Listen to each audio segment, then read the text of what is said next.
আসসালামু আলাইকুম। আমি রোমানা ইসলাম রানী, গ্রিন পার্টি কেন্দ্রীয় প্রচার সম্পাদক। আশা রাখি আপনারা সবাই ভালো আছেন। সম্প্রতি তৈরি পোশাক শিল্প মালিকদের সংগঠন বিজিএমই এর নতুন সভাপতি নির্বাচন হয়েছেন ডিজাইন টেক্সের ব্যবস্থাপনা পরিচালক খন্দকার রফিকুল ইসলাম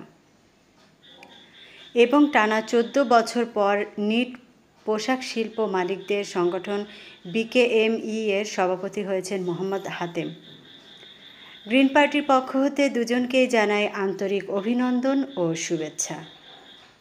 আমরা যে চতুর্থ শিল্প বিপ্লবের স্বপ্ন দেখেছিলাম এবং দেশবাসী ওই পথেই হাঁটছে, ওনাদের হাত ধরে সেই যাত্রা যেন আরও ত্বরান্বিত ও সুগম হয়, যা এই নতুন দুইজনের অগ্রযাত্রার উপরেই নির্ভর করবে তা গ্রিন পার্টি বিশ্বাস করে। এখন দেখবার পালা তারা বাংলাদেশে ব্যবসায়ী ও জনগণের আশা আকাঙ্ক্ষা ও প্রত্যাশা কতখানি পূরণ করতে পারে এবং ব্যবসা সফল নীতিমালা দিয়ে বাংলাদেশকে একটি সুখী ও সমৃদ্ধি দেশ হিসেবে গড়ে তুলতে পারে এবং বিশ্ববাজারে বাংলাদেশের পোশাক শিল্পকে আরও বেশি পরিচিত, গ্রহণযোগ্য ও লাভজনক হিসেবে প্রতিষ্ঠিত করতে পারে। ধন্যবাদ সবাইকে।